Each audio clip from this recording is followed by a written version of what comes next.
The roar of motorcycles echoed through the dry, still air as a group of bikers pulled up at a dusty gas station on the outskirts of town. The sun blazed down, the heat radiating off the cracked asphalt.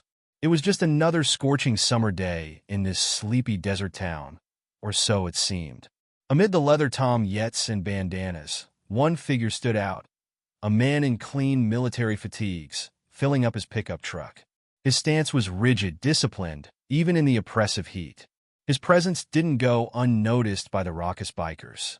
As they climbed off their gleaming chrome motorcycles, their eyes landed on the soldier, and whispers turned into muffled laughter. One of them, a burly man with a thick beard and tattooed arms, gave a mischievous smirk and gestured towards the soldier, his grin hinting at trouble. But the soldier, apparently oblivious to their interest, calmly replaced the gas nozzle and headed inside to pay. Inside the gas station, the soldier welcomed the cool, refreshing blast of air conditioning. As he reached for his wallet, the young cashier offered him a small, polite smile as she rang up his purchase. But before he could hand over his cash, a commotion outside caught their attention. The soldier's gaze sharpened as he glanced through the window. Outside, the bikers had surrounded his truck, laughing and jeering. One of them held the gas nozzle, pretending to spray it over the truck, while another made obscene gestures towards the station. The cashier's smile vanished, replaced by a look of concern. "Those guys have been causing trouble around here a lot lately," she murmured, barely above a whisper. "No one wants to stand up to them." The soldier's jaw tightened as something hard and unyielding sparked in his eyes. He turned back to the cashier, his voice calm but steely. "Ma'am, I apologize in advance for any trouble this might cause." With that, he strode toward the door, his steps purposeful and deliberate. As he stepped back out into the heat, the bell above the door rang softly, almost as if announcing the tension to come. The bikers' laughter quieted as the soldier approached. Their smirks faded slightly as they met his intense gaze. But the bearded leader puffed out his chest and stepped forward, seemingly thrilled by the chance to challenge him. "Well, well," he sneered, his tone dripping with mock politeness. "Look what we got here, boys, a real-life G.I. Joe. Tell me, soldier, you lost or something? This ain't no army base." The soldier didn't react right away. He simply scanned the group, evaluating the threat they posed. 6 of them, all large and rough-looking, but something about the soldier's calm demeanor gave them pause. He didn't look intimidated. If anything, he looked ready. One of the bikers, emboldened by his leader's taunt, spoke up. "What's wrong? Cat got your tongue. Or did they not teach you jarheads how to talk to civilians?" By now, a small crowd had gathered at a safe distance, drawn by the tension. Inside, the cashier watched nervously, her hand hovering near the phone, ready to call for help if things got out of hand. Finally, the soldier spoke, his voice steady and low.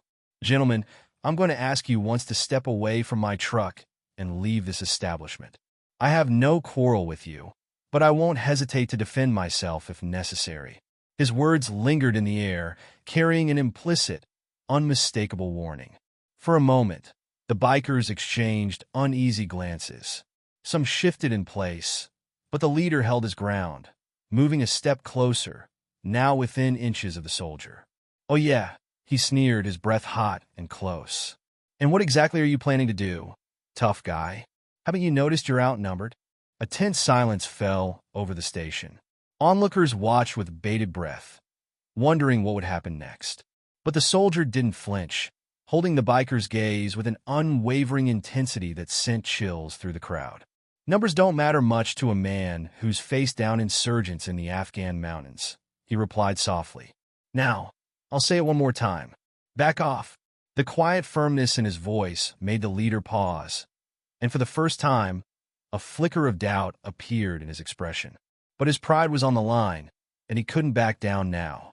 The biker leader clenched his jaw, unable to back down without sacrificing his pride. With a frustrated growl, he shoved the soldier, expecting to push him back. But the soldier didn't move an inch. In an instant, the soldier's hand shot out, gripping the biker's wrist with an unbreakable hold. The biker's eyes widened in shock and pain as he tried to pull free, but the soldier's grip was firm as steel. The other bikers shifted, ready to intervene, but something in the soldier's intense gaze kept them frozen in place. "This is your last chance," the soldier murmured, his voice barely more than a whisper. "Walk away now, and we can all pretend this never happened." For a moment, it looked like the biker might heed the warning, but then, with a furious shout, he swung his free hand at the soldier's face. What followed would be recounted for years in the small town. The soldier moved with a speed and precision that left bystanders in awe. In a swift motion, he sidestepped the punch, using the biker's own momentum against him. Before anyone could react, the burly man was face down on the ground, the soldier's knee firmly planted in his back. The other bikers stepped forward, but the soldier's voice cracked like a whip. "Unless you want to end up like your friend here, I suggest you stay where you are." There was something in his tone, a hint of the battles he'd fought and the dangers he'd faced, that kept them rooted in place. They weren't dealing with an ordinary man. They were up against a seasoned warrior who'd stared down death and survived. The biker beneath him writhed, his face red with anger and humiliation. "Get off me, you bastard," he snarled. Leaning in close, the soldier spoke softly, just for the biker's ears. "Listen carefully," he said, his voice cold and steady. "I've given you plenty of chances to walk away. Now, you have a choice.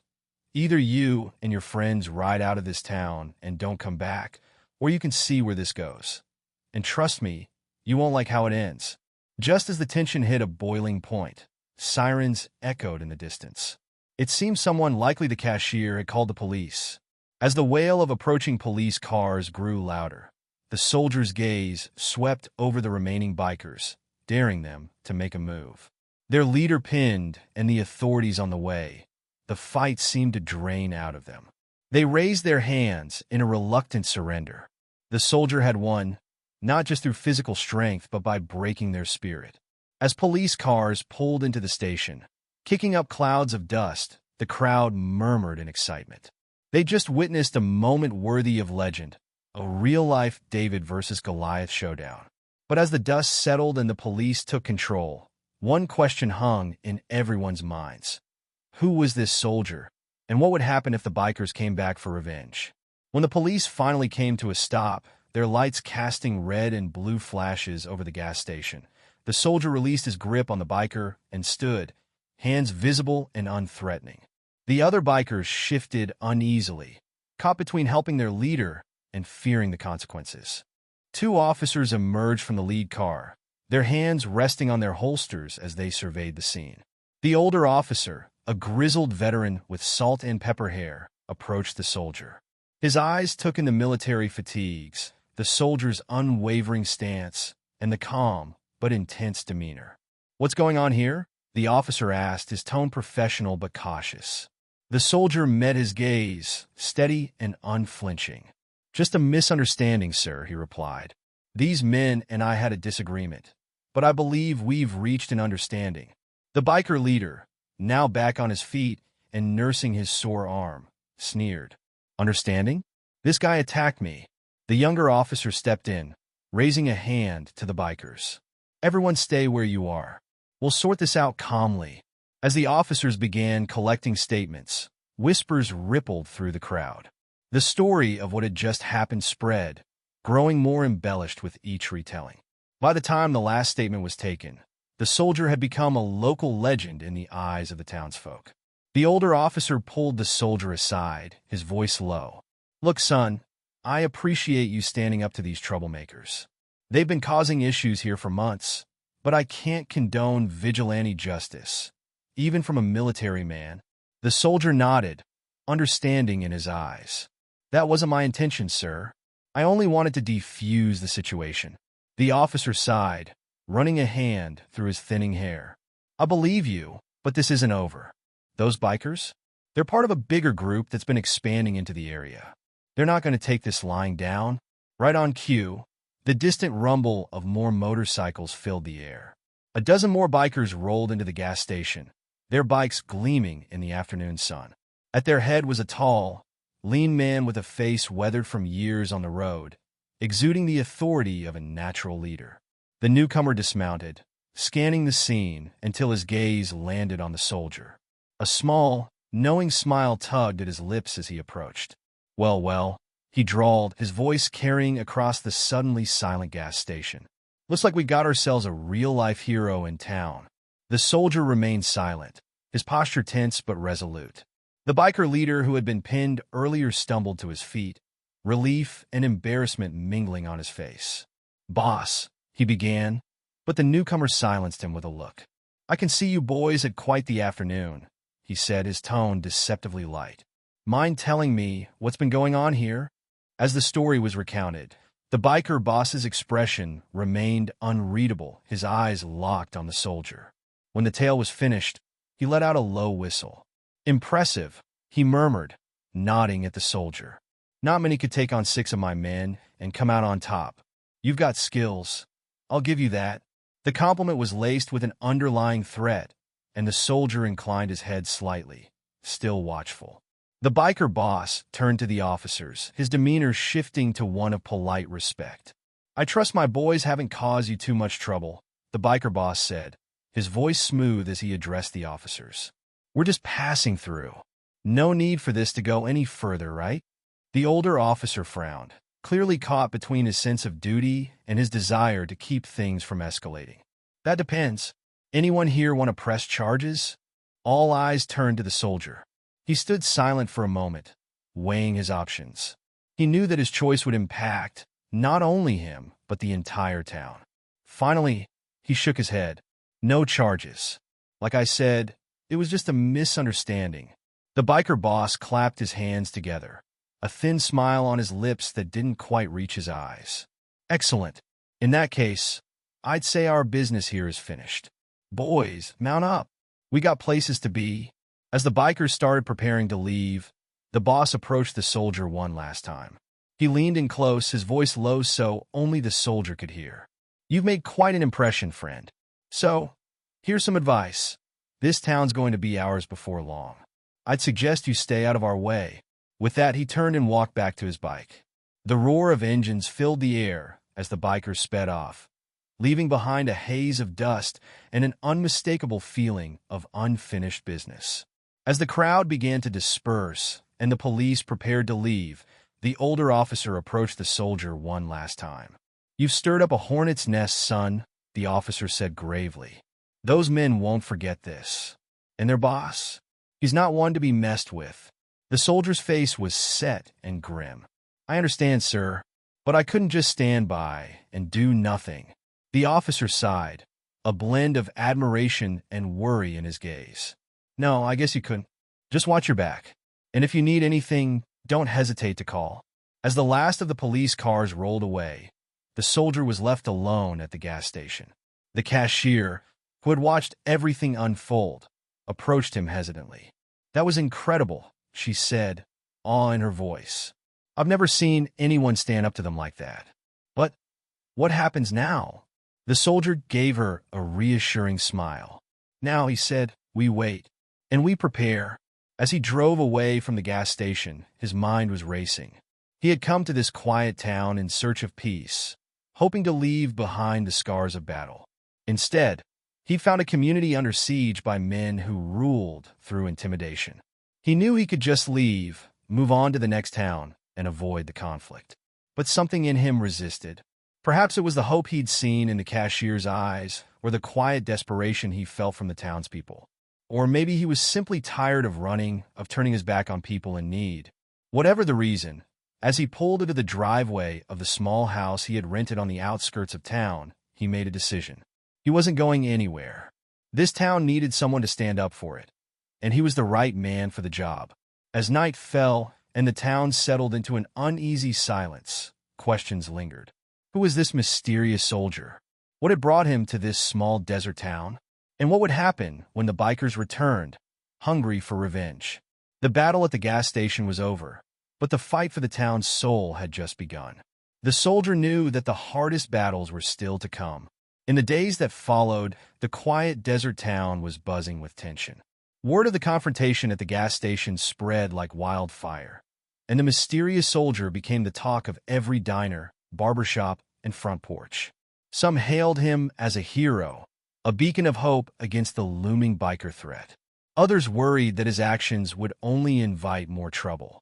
At Mabel's diner, the soldier sat alone in a corner booth, quietly observing the breakfast crowd as he sipped his coffee. The bell above the door chimed, and Sheriff Tom Hanson, the older officer from the gas station, walked in. Their eyes met, and after a moment, the sheriff made his way over. "Mind if I join you?" he asked, sliding into the seat across from the soldier without waiting for a response. The soldier nodded, pushing a menu toward him. "You know," the sheriff began, his voice low, "I never did catch your name that day." The soldier paused before setting down his cup. "Tommy. Tommy Reeves." The sheriff nodded, a faint smile crossing his weathered face. "Well, Tommy, it seems you've become quite the local celebrity. Not everyone's thrilled about it, though." Just then, the diner door swung open again, and a hush fell over the room. A group of men in leather Tomiettes swaggered in, their eyes scanning the crowd until they landed on Tommy and the sheriff. The leader, a wiry man with a snake tattoo snaking up his neck, strolled over to their booth. "Well, if it isn't the town's new guardian angel," he sneered, leaning against the table. "Enjoying your time in the spotlight, soldier boy?"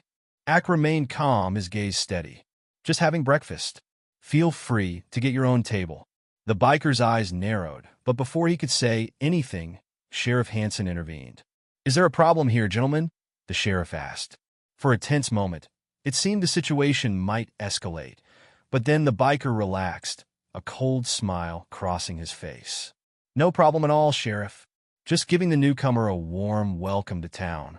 He shot Tommy one last glare before leading his crew to a table on the opposite side of the diner. As the usual chatter gradually resumed, Sheriff Hanson leaned in toward Tommy. "That's Viper," he said, nodding in the direction of the biker leader. "He's one of the higher-ups in the gang. You put a target on your back with him?"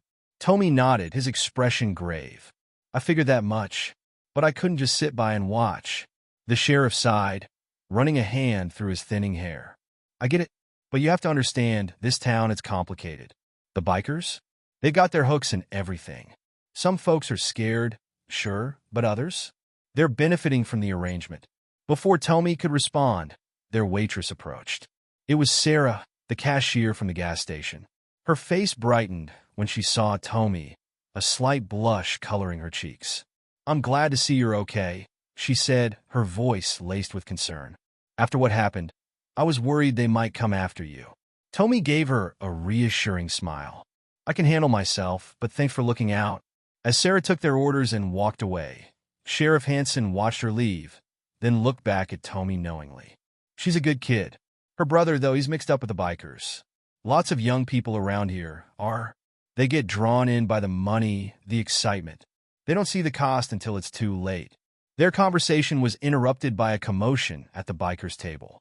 Viper had a young man by the collar, his voice rising angrily. "Think you can just walk away? No one leaves unless the boss says so." Tommy was on his feet instantly, but Sheriff Hanson grabbed his arm. "Don't! This isn't your fight." Yet when the young man's frightened eyes met Tommy's across the diner, Tommy knew he couldn't just stand by. He shook off the sheriff's hand and strode over to the confrontation. "Let him go," Tommy said, his tone calm, but with an edge of steel. Viper turned, his eyes flashing with fury and a trace of fear. "You again? Mind your own business, soldier boy. This has nothing to do with you. When you're assaulting someone in public, it becomes everyone's business," Tommy replied, standing his ground. The tension in the diner was palpable, and everyone seemed to hold their breath, waiting to see what would happen. Viper's grip on the young man loosened, though his glare intensified. "You have no idea what you're stepping into," Viper hissed. "This is bigger than you, bigger than this entire town." Before Tommy could respond, Sheriff Hanson stepped in beside him, his hand hovering near his holster. "All right, that's enough, Viper. You and your crew need to leave now." For a moment, it looked like Viper might refuse. But then he released the young man with a rough shove. "This isn't over," he sneered, pointing at Tommy. "You've made a big mistake crossing us." As the bikers filed out of the diner, the young man they'd been threatening approached Tommy, his eyes wide with a mixture of fear and gratitude. "Thank you, sir. I didn't know what to do." Tommy studied him. He couldn't have been more than 20, with the lanky frame of someone who'd only recently shot up in height. "What's your name, son?" "Tommy," the young man replied, glancing nervously at the door. "Tommy Carter." I have to go." "Thanks again." He hurried out. As he left, Sarah reappeared at Tommy's side, concern in her eyes. "That's my brother," she said quietly. "Well, what did they want with him?" Tommy exchanged a look with Sheriff Hanson, the pieces beginning to fall into place. It was clear now that this wasn't merely a gang muscling into a small town. Something bigger was happening, something that had ensnared the town's youth and threatened to tear the community apart. Around them, the diner buzzed with excited whispers about the scene they had just witnessed. Tommy realized that his hope for a quiet life had completely disappeared. Whether he wanted it or not, he was now entangled in the town's troubles. The question was just how deep these issues went, and what it would take to resolve them. Outside, the relentless sun beat down on the dusty streets, oblivious to the tension and fear that permeated the town. Somewhere out there, the biker gang was already planning their next move, and Tommy Reeves was caught in the center of a storm that threatened to swallow up everyone and everything around him. The weeks following the diner incident were uneasy, as if a storm was looming on the horizon. Tommy found himself walking a tightrope, trying to help the town without provoking more conflict. He spent his days meeting the locals, listening to their stories, and slowly unraveling the intricate web of connections that tied the town to the biker gang. Sarah became a regular visitor to Tommy's small rented house, bringing him homemade meals and sharing the latest town gossip. "They're saying you're some kind of special forces," she said one evening, sitting on his porch railing. "That you have skills we can't even imagine." Tommy gave a faint smile, his gaze distant. "People like their stories. Truth is, I'm just a man who's seen too much and is trying to do the right thing." But Sarah didn't let it go. "What about Tommy? Have you seen him?" Tommy's expression turned serious. He hadn't yet told Sarah about his suspicions regarding her brother's involvement with the gang. Not since that day in the diner. "Sarah, I think Tommy might be in over his head." Before he could say more, the roar of motorcycles echoed down the street. A group of bikers passed by Tommy's house, their gazes fixed on him as they rode past. It wasn't an accident. It was a warning. The following day, Tommy visited Sheriff Hanson at the station. The sheriff looked exhausted, the weight of the town's troubles visible in the slump of his shoulders. "They're getting bolder," Tommy said without preamble. "Whatever they're planning, it's coming to a head soon." Hanson nodded grimly. "I know. We found one of our deputies beaten nearly to death last night.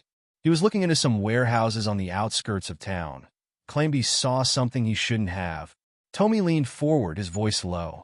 "What exactly did he see? Drugs? Weapons? Who knows? But it's big, Tommy. Bigger than anything this town's ever seen." As they continued piecing together the clues, a pattern started to form. The gang wasn't just terrorizing the town. They were using it as a base for a much larger operation, and they were pulling local young people into their schemes. That evening, as Tommy walked home, he felt as if eyes were on him from every shadow. The peaceful town he had first arrived in now felt like a powder keg ready to ignite. He quickened his steps, his instincts from years of combat on high alert. He was nearly home when a figure stepped out from the darkness. It was Tommy, Sarah's brother, looking nervous and visibly worn. "Mr. Reeves," he stammered, his voice shaky. I need help." Tommy brought him inside, checking the street before shutting the door. "What's going on, Tommy?" The young man's story tumbled out in a rush. He had gotten involved with the gang for the money, but things had quickly spiraled out of control. Now, he was in too deep and feared for his life. "They're bringing in a big shipment tomorrow night," Tommy said, his eyes wide with fear, "at the old airstrip outside town. But it's not just drugs. There's something else. Something they're really nervous about." Tommy's mind raced. This could be the break they needed to bring down the gang's operation, but it was also extremely risky. "Tommy, I need you to stay here tonight. Don't tell anyone where you are. Not even Sarah." As Tommy settled into the spare room, Tommy made a call to Sheriff Hanson. They agreed to meet at dawn to plan their next move. But as Tommy tried to sleep, he couldn't shake the feeling that they were missing a vital piece of the puzzle. The following day was a blur of preparation and tension. Tommy and Hansen gathered a few trusted deputies, but they knew they were outmatched. As night fell, they set out for the old airstrip, the desert wind carrying an ominous stillness with it. When they arrived, the place appeared deserted. The shadows of old hangars stretched across the cracked tarmac in the dim twilight. Tommy's instincts flared. "It's too quiet," he whispered to Hansen. "They should be here by now." Suddenly, the night erupted. Bright lights flooded the area, momentarily blinding them, and the roar of motorcycles filled the air as bikers seemed to materialize from every direction. Standing in the midst of the chaos was the biker boss from the gas station, poised to face off with Tommy and the sheriff. A triumphant sneer twisted across the biker boss's face. "Well, well," he called out. "Looks like the soldier boy brought some friends to our little party." Tommy's mind raced, wondering how they had known. Then the realization struck him: Tommy. This had been a setup from the beginning. As the bikers closed in, their weapons gleaming in the harsh light, Tommy understood they were outnumbered and outgunned. Sharing a grim look with Hansen, he knew this was the moment they had been heading toward all along. The biker boss took a step forward, his voice echoing across the tarmac. "I gave you a chance to walk away, soldier. Now you're going to learn why no one crosses us and lives to tell the tale." Tommy's hand hovered near his concealed weapon, every muscle tense and ready. He understood that the next few moments would decide not just his fate, but that of the entire town. The air crackled with tension as both sides faced each other, neither willing to make the first move. In the distance, a lone coyote howled, its mournful cry mirroring the gravity of the situation. Tommy's mind raced through possible escape plans, hoping for a solution that wouldn't end in violence. But he also knew that sometimes peace could only be won through conflict. The biker boss's hand edged toward his tomyet, where Tommy could make out the outline of a gun. Tommy's fingers twitched, ready to draw in an instant. It felt as if the world were holding its breath, waiting to see who would make the first move in this tense standoff. Both sides stood at the brink, balanced on a knife's edge, when suddenly the distant sound of sirens pierced the night air. The biker boss's smug expression faltered, a flicker of confusion crossing his face. Tommy's mind spun. He hadn't called for backup. Who could be coming? The sirens grew louder, and suddenly, a convoy of police vehicles burst onto the airstrip, their lights flashing and sirens blaring. But these weren't local police. The vehicles bore the insignia of the state police and the DA. In the chaos, Tommy spotted a familiar face stepping out of one of the lead vehicles. It was Sarah, her eyes wide with a mix of fear and determination. Beside her was Tommy, looking both terrified and relieved. Realizing he'd been outmaneuvered, the biker boss shouted to his men, "Scatter! Get the shipment out of here!" As the bikers scrambled, Tommy seized the moment of confusion, tackling the boss and sending them both to the ground. They grappled in the dust, each fighting for control.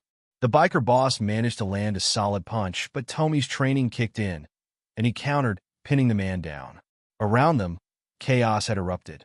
Bikers were clashing with law enforcement, the sounds of shouting and screeching tires filling the air. Sheriff Hansen and his deputies fought alongside the state troopers to bring down the gang. As Tommy handcuffed the biker boss, Sarah rushed over, words tumbling out in a frantic apology. "Tommy, I'm so sorry. Tommy told me everything. We couldn't let you walk into a trap.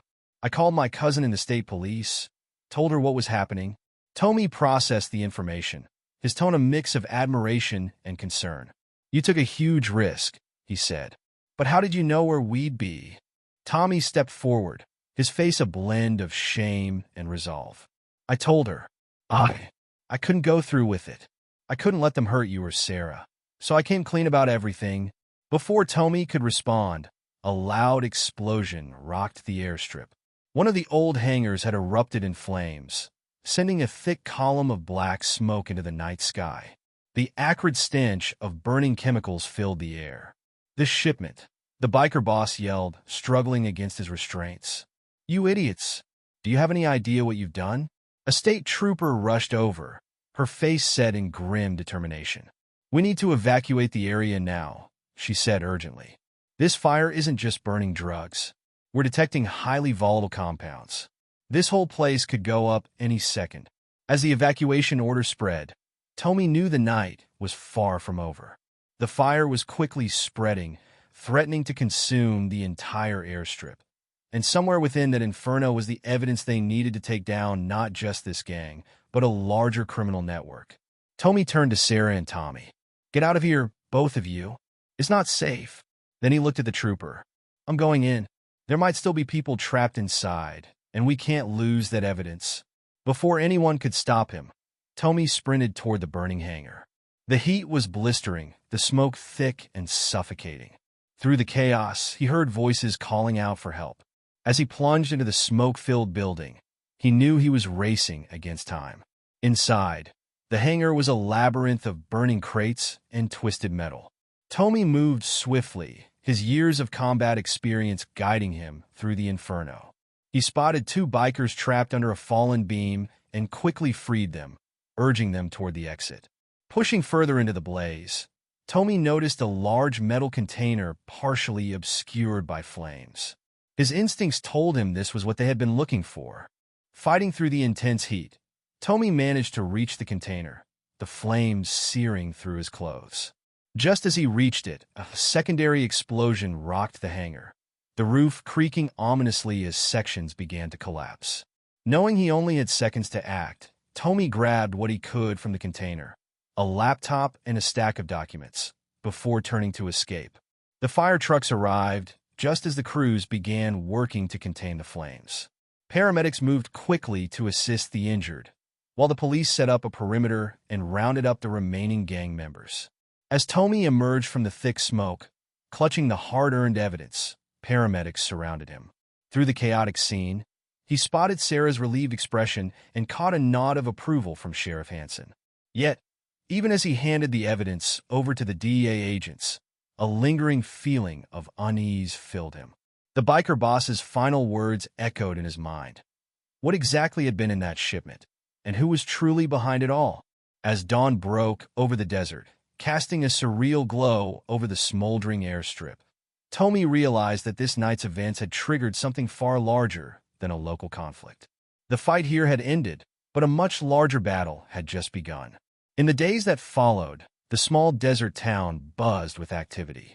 State and federal agents combed through evidence, questioned captured gang members, and began piecing together the full scope of the criminal operation. Tommy found himself at the heart of the investigation, working closely with the authorities to unravel the tangled web of corruption and crime. The laptop and documents he'd saved from the burning hangar turned out to be invaluable, revealing a vast network that stretched beyond the local biker gang to implicate high-ranking officials in nearby states. Their town, as it turned out, was merely a cog in a sprawling machine of drug trafficking and money laundering. As the investigation progressed, however, Tommy couldn't shake the feeling that they were missing something crucial. The biker boss, now in custody, retained a smug look despite facing serious charges, as if he knew something the authorities didn't. One evening, while Tommy was poring over evidence in Sheriff Hansen's office, Sarah burst in, her face flushed with excitement. Tommy just remembered something. He overheard the boss talking about a fail-safe, something hidden in the old mine outside town. Tommy's instincts fired up immediately. This could be the missing link they'd been searching for. Within the hour, a team was assembled, and they set off for the abandoned mine under cover of night. Approaching the entrance, Tommy felt a familiar rush of anticipation from his days in combat. Something big was waiting for them. The team moved carefully into the dark tunnel, flashlights casting eerie shadows on the rough walls. Deep in the mine, they stumbled upon a hidden chamber filled with advanced computer equipment, completely out of place in such a rustic setting. Tommy's eyes widened as he realized they had discovered a command center, the nerve hub of the entire operation. While the tech experts began decrypting the systems, Tommy noticed a small safe tucked in a corner. Using skills he would have preferred to forget, he managed to open it. Inside was a single USB drive containing evidence that sent shock waves through the investigation. The drive held irrefutable proof linking the criminal network to several prominent politicians and business figures, some with influence on a national scale. The corruption ran far deeper than anyone had anticipated. But as Tommy and the team celebrated their discovery, a low rumble echoed through the mine. The ground began to shake beneath them, and a realization struck Tommy. It was a trap. The biker boss's failsafe wasn't just about evidence. It was meant to bury it, along with anyone who discovered it. "Everyone, get out now!" Tommy shouted, grabbing the USB drive and essential files as they all scrambled toward the exit. Rocks and debris rained down as they raced against time, the tremors growing stronger. Just as they burst out of the mine, a massive explosion tore through the hillside, causing the entrance to collapse in on itself and sending a thick cloud of dust into the night sky. As the team caught their breath, they began to grasp the magnitude of what they had narrowly escaped. In the days that followed, the full extent of their findings came to light. The evidence they recovered led to a series of high-profile arrests that shook powerful institutions across the country. The small desert town found itself at the center of a national story, its name splashed across headlines and news reports. When the dust finally settled, Tommy found himself celebrated as a hero, not only by the townspeople, but also by a grateful nation. Offers poured in, book deals, speaking engagements, even the possibility of a political career. Yet, standing on the porch of his modest rental house, watching the desert sunset, Tommy felt a familiar restlessness stirring within him. Sarah joined him, her presence a comforting constant amid the recent whirlwind of events. "So, what's next for our town hero?" she asked, a hint of concern in her voice. Tommy turned to her, a small smile touching his lips. For the first time in a long while, I don't really know. But I think I might stick around. This town's been through a lot. It could use someone to keep an eye on things." As they stood there, the desert breeze carrying with it the promise of a new chapter, Tommy's phone buzzed with a message from an unknown number. It contained just 4 words: "It's not over yet." Tommy's jaw clenched as he read the message. He'd thought this was the end, but it seemed the story was far from finished. As the sun dipped below the horizon, painting the sky in brilliant shades of orange and purple, Tommy realized his greatest challenge might still lie ahead. This time, however, he wouldn't be facing it alone. The sleepy desert town had changed him as much as he had changed it, and whatever lay ahead, Tommy knew he had found something worth fighting for. As the first stars appeared in the darkening sky, he braced himself for the battles yet to come. In the days that followed, the cryptic message weighed heavily on Tommy's mind. He thought about sharing it with the authorities but chose to keep it to himself, sensing it was a personal challenge he had to confront alone. Life in the small desert town began to regain a sense of normalcy as the national spotlight faded, leaving the locals to rebuild and heal. Tommy settled into a routine, assisting at the sheriff's office and helping anyone in need. One sunny afternoon, while Tommy and Sheriff Hansen were fixing a fence on the town's edge, the sheriff paused, wiping sweat from his brow. "Tommy, I've been meaning to ask, what made you choose our little town?" Tommy leaned on his shovel, looking out over the horizon. "Honestly, it was random. I was driving without a real destination, but something about this place felt right. Like I could find some peace here." Hansen chuckled. "Well, you certainly stirred things up before finding that peace. But I'm glad you stayed. This town needs men like you." As they worked, Tommy's thoughts drifted to his future. For so long, he'd been running from the memories of war and loss. But here, in a town that had its own battles, he felt a sense of belonging he hadn't felt in years. That evening, Tommy met Sarah for dinner at Mabel's Diner. The place buzzed with its usual crowd, but the atmosphere felt lighter. Sarah handed him a local newspaper and pointed to an article. "Look, they're talking about converting the old airstrip into a community center. Tommy even volunteered to help with construction." Tommy smiled, genuinely pleased. "That's great. How's Tommy doing?" Sarah's expression softened. "Better. He's got a long way to go, but he's determined to make amends. He says he wants to prevent other kids from falling into the same life." As they enjoyed their burgers and shakes, Tommy felt a contentment he hadn't known in a long time. The scars of his past remained, but they felt less painful here, surrounded by people who'd faced their own struggles. Weeks turned to months, and Tommy became more integrated into the town. He started a self-defense class for local teens, teaching them not just physical skills, but also the importance of discipline and respect. On weekends, he often helped at the community center construction site, working alongside Tommy and other volunteers. The mysterious text message remained in the back of his mind, a quiet reminder that there could be unfinished business. But with time passing without incident, he allowed himself to hope it had been an empty threat. Then, one crisp autumn morning, everything changed. Tommy was at the sheriff's office, helping organize files, when a call came in. A trucker had seen something suspicious at an abandoned gas station on the outskirts of town. Tommy and Sheriff Hansen drove out to investigate. As they arrived, Tommy's instincts kicked in. Something about the scene felt wrong. "Stay behind me," he told Hansen as they approached the boarded-up entrance. Inside, the gas station was a dusty mess, but propped up against an old cash register was an envelope with Tommy's name on it. With a growing sense of unease, he opened it. Inside was a single photo, a satellite image of the town with several locations marked in red. One of those spots was the community center construction site. "We need to evacuate the town now," Tommy said urgently. A flurry of activity followed. Sirens blared, and emergency services sprang into action. Tommy coordinated with local and state authorities to secure the marked locations. When they arrived at the community center, bomb squads carefully searched the half-finished structure. As the sun began to set, casting long shadows across the desert, the all-clear was finally given. No explosives were found, but several dead-drop locations containing evidence surfaced, linking back to remnants of the criminal network they'd thought dismantled. That evening, the townspeople gathered in the school gym for a community meeting. Tommy stood before them, his face set with determination. "I know you're all scared and confused," he began. "I am too. But today's events prove the threat to our town isn't over. They think they can intimidate us, make us live in fear. But that's not who we are." A murmur of agreement spread through the crowd. Tommy continued, his voice gaining strength. "We've faced challenges before, and we've overcome them together. This is no different. From now on, we stay vigilant, look out for one another, and show these criminals they picked the wrong town."